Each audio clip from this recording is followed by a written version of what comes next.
Hello friends, हम लोग बात कर रहे थे स्ट्रक्चर ऑफ क्रोमोसोम की। आज इसका दूसरा पार्ट है जिसमें हम लोग पढ़ेंगे structure of DNA, deoxyribo nucleic acid. यहाँ पे लिखा हुआ है the shape of the DNA molecule was studied by Rosalind Franklin. ये साइंटिस्ट हैं, लेडी हैं, इनका नाम याद रखिएगा, रोजालिंड फ्रैंकलिन। इन 1953 क्या दिया था इन्होंने? डीएनए के शेप दिया था एक्सरे क्रिस्टलोग्राफी के through. And the structure was finally worked out by Watson and Crick in the same year, means 1953 में। मीन्स डीएनए की डिस्कवरी के लिए तीन मेन साइंटिस्टों का योगदान है। कौन कौन? रोजालैंड फ्रैंकलिन, वॉटसन एंड क्रिक।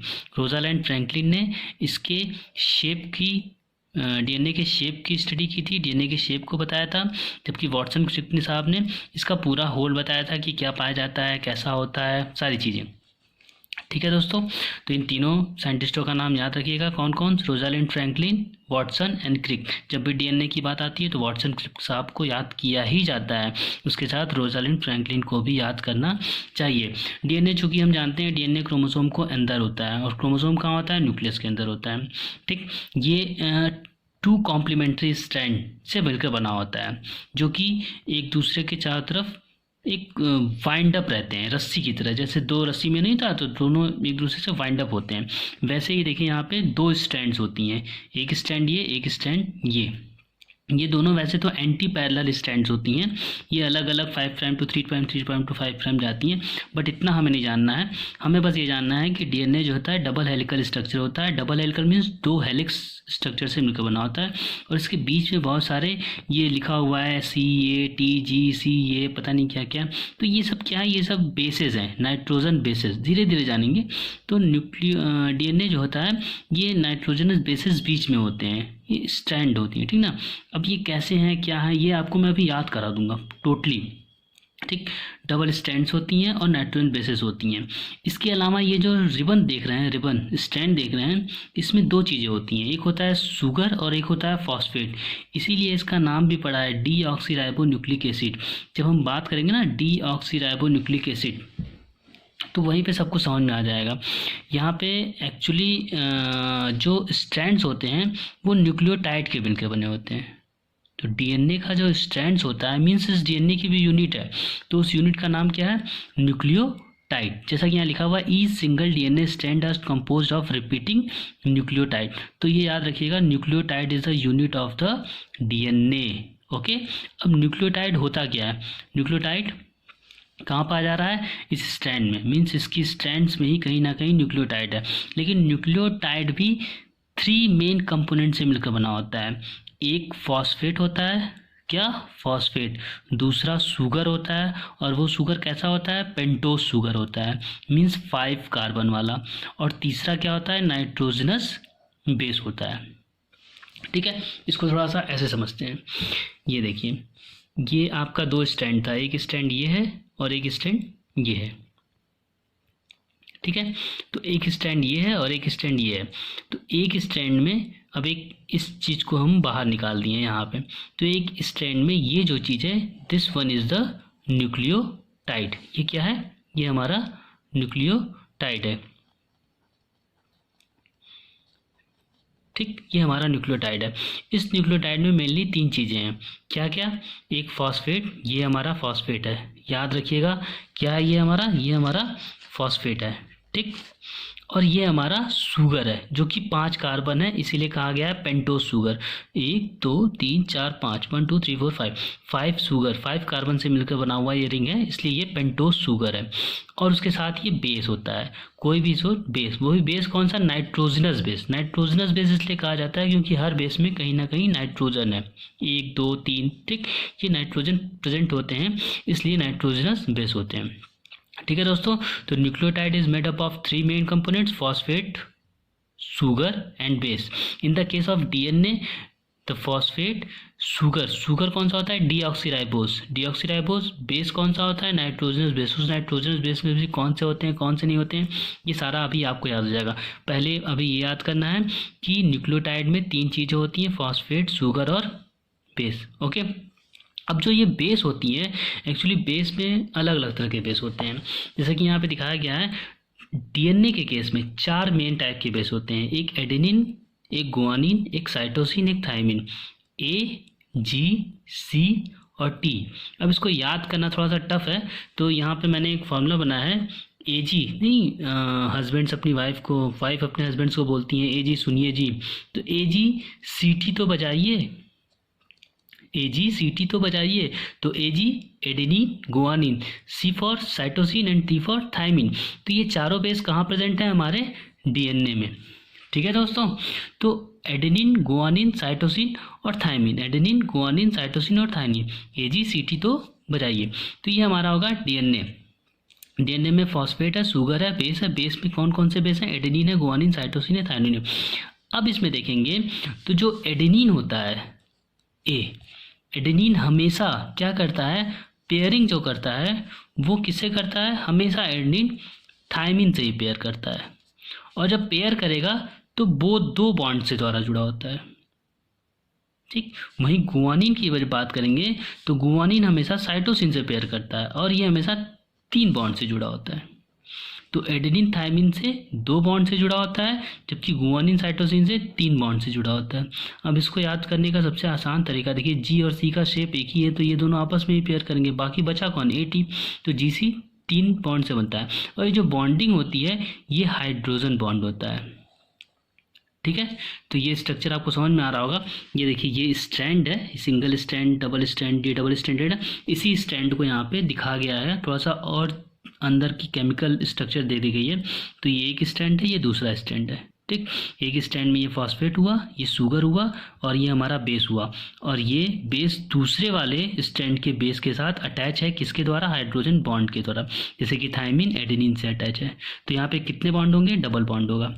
ये हमारा सेम शुगर, यहाँ पे फॉस्फेट है। ठीक है, फिर यहाँ पे देखिए गुआनिन साइटोसिन से अटैच है, तो यहाँ पे ट्रिपल बॉन्ड होंगे।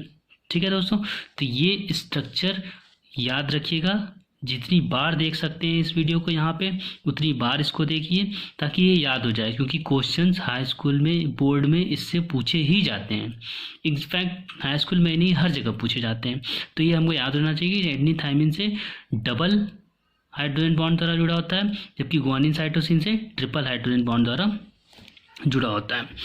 अब यहाँ पे एक नई हेडिंग दी गई है, formation of the new DNA. क्या नया डीएनए बनता है? कैसे बनता है? ठीक है ना, तो ये स्ट्रक्चर बस हम लोग देख लेते हैं। ये देखिए, एक सिंगल सा स्टैंड है, इसकी थियरी अलग अलग लोगों ने अलग दा। जब एक डीएनए से दूसरा डीएनए बनता है तो उसे रेप्लिकेशन कहते हैं। ठीक, इसीलिए यहाँ लिखा गया रेप्लिकेशन ऑफ डीएनए। रेप्लिकेशन क्या होता है? एक डीएनए से दूसरा डीएनए बने तो वो रेप्लिकेशन होता है। अब इसमें कहीं ना कहीं तो फॉर्मेशन हो रहा है दूसरे डीएनए का। कैसे हो रहा है? ये हमारा एक डीएनए है। ठीक, अब ये क्या करेगा? ये यहाँ से सेपरेट होता है। अभी सेपरेट होने के बहुत सारे एंजाइम्स होते हैं जो इसकी ब्रेक करते हैं, इसकी ये हाइड्रोजन बॉन्ड को ब्रेक करेंगे और ये सेपरेट होगा। और जब सेपरेट होगा तो यहाँ से जो बेसेस निकले हुए हैं, इससे कोई उस साइटोप्लाज्म में, उस मीडियम में जो भी स्ट्रैंड होगा वो यहाँ से आके दूसरा स्ट्रैंड जुड़ जाएगा। तो ये न्यू स्ट्रैंड्स हैं, न्यू स्ट्रैंड आके जुड़ रहे हैं। तो एक डीएनए में जब ब्रेकेज हुआ हाइड्रोजन बॉन्ड में, तो नए स्ट्रैंड्स आपस में जुड़ते गए, और धीरे धीरे धीरे धीरे सारे में जुड़ जाएंगे, और ये 2 नए स्ट्रैंड में, तो एक से 2 नए स्ट्रैंड बन गए। इसी को कहा जाता है डीएनए रेप्लिकेशन।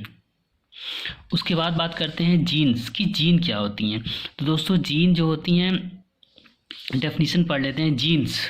जीन्स वाला नहीं है वो जीन्स, ये जीन है जो कि कहाँ पाया जाता है? डीएनए के अंदर कहीं ना कहीं कोडेड होंगे, वो जीन्स होती हैं। यहाँ पर लिखा हुआ है, genes are specific sequence of nucleotides on a chromosome that encode a particular protein which express in the form of some particular feature of the body। जैसे हमारी बॉडी में सिंपल समझिए जीन्स होता गया है। जैसे कलर दिख रहा है, किसी का गोरा है, कोई काला है, कोई सांवला है, कोई गेहूं कलर का है। तो जो अलग अलग कलर्स हैं वो कहीं ना कहीं पिगमेंट्स होते हैं।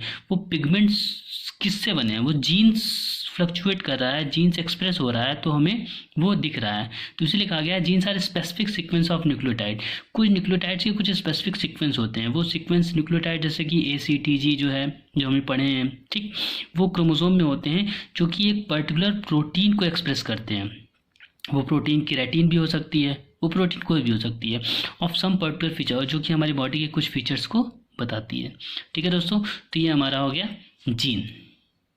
अब दोस्तों ये प्रोग्रेस चेक है जिसमें दिखा हुआ है chromatin fibre is made up of DNA and histone protein. जैसा कि मैं बताया था क्रोमेटिन फाइबर किसकी बनी थी, डीएनए की और हिस्टोन प्रोटीन की। दूसरा है the chromatin are attach to each other at centromere, किसके द्वारा अटैच होती हैं, सेंट्रोमियर के द्वारा। तीसरा पॉइंट यहाँ पे है DNA replicates in the dash of the cell. ये मैंने नहीं भरा है, जानबूझ के नहीं भरा है ताकि आप इसे कमेंट बॉक्स में मुझे भर के बताएं। चौथा point who first discover the structure of DNA. तो डीएनए को फर्स्ट डिस्कवरी कौन की थी, तो वाटसन और क्रिक साहब ने किया था। साथ में कौन थी, रोजालिंड फ्रैंकलिन भी थी, बट उन्होंने क्या किया था, एक रूपरेखा दी थी किसकी, डीएनए की। लेकिन वाटसन क्रिक साहब को ही डिस्कवरी कहा जाता है कि यही डिस्कवरर है। ओके, यहाँ पे देखिए मल्टीपल चॉइस टाइप क्वेश्चन है। The chromatin material is formed of, किससे बना होता है, तो डीएनए और हिस्टोन से बना होता है। The term chromosome literally means, chromosome का मीन्स क्या होता है, coloured body. Name of the following, the repeating components of each DNA strand length wise, it's a nucleotide. ठीक है, the complex structure consisting of DNA strand and the core of stone, ये भी हम लोग पढ़े हैं, nucleosome. The type of bond which joint the complementary nitrogen bases, hydrogen bond. The 3 component of nucleotide, ये आप बता दीजिए, न्यूक्लियोटाइड के 3 कंपोनेंट कौन से थे, 2 बता दे रहा हूँ मैं, एक शुगर एक फॉस्फेट, तीसरा आप बताइए। यहाँ पे शॉर्ट आंसर टाइप क्वेश्चन लिखना है। What is the difference between chromatin fibre and chromosome, I think आप लोग लिख लेंगे। What are the rungs of DNA ladder made up of, hydrogen bond, ये भी आप बता ही लेंगे, नाइट्रोजन बेसिस वाला। Correct the following statement, is there is any mistakes. The 4 nitrogen bases in the DNA are guanine, thymine, adrenaline and cytosine. Adrenaline कोई term नहीं होता, it's a adenine. Okay, now genes are specific sequence of bases on a chromosome. Genes are specific sequences of bases on a chromosome, क्या ये सही है, specific sequences of basis होते हैं, नहीं ना, genes are specific sequences of nucleotide होता है। और nucleotide is component composed of sulphate, sugar and nitrogen base, sulphate से बनकर बना होता है, नहीं क्या होता है, फॉस्फेट होता है। Nucleosome are group of 16 molecule surrounded by DNA strand, 16 होता है, नहीं क्या होता है, ये हिस्टोन होता है। Okay, if there are 46 chromosome in a cell, there will be 23 chromatin fibre inside the nucleus during interphase. अब इसमें क्या है दिक्कत, ये आप बता सकते हैं तो बताइएगा। Long term what is the nucleosome, I think हो जाएगा व्हाट आर जीन, ये भी पता ही चल जाएगा। अब ये देखिए स्ट्रक्चर एप्लीकेशन स्किल टाइप, ये कुछ वही दिया हुआ है डीएनए वाला। इसमें क्या क्या पूछा है इन्होंने, पहला दिया how many strands are shown in the diagram, तो ये हमें समझ में आ रहा है 2 स्टैंड्स हैं। How many molecules have shown in each stand, कितने न्यूक्लियोटाइड्स हैं, ये भी समझ में आ रहा है 4 है। Name the parts nucleotide, numbers 1 2 3 4 5, यहाँ पे हम लोग देख लेते हैं। पहला पार्ट ये क्या है, फॉस्फेट है। दूसरा क्या है, ये कोई पेंटोज शुगर है। ये क्या है, नाइट्रोजन बेस होगा। ये भी क्या है, नाइट्रोजन बेस होगा। ये क्या होगा, हाइड्रोजन बॉन्ड होगा। ठीक है दोस्तों, ये देखिए ये चेक करते हैं। The 3 sketches given below are intended to represent what should be their correct sequence starting with the first and ending with the last। इसमें पहला कौन सा है, दूसरा कौन सा है, तीसरा कौन सा है। तो पहले ये स्टैंड होता है, रेप्लिकेशन दिखाया जा रहा है, ये इसमें जाएगा, फिर ये थर्ड पोर्शन होगा। तो सबसे पहले आएगा बी, फिर सी, फिर ए। ठीक है दोस्तों, तो आज के लिए बस इतना ही। अब हम लोग कल मिलते हैं नेक्स्ट वीडियो के साथ।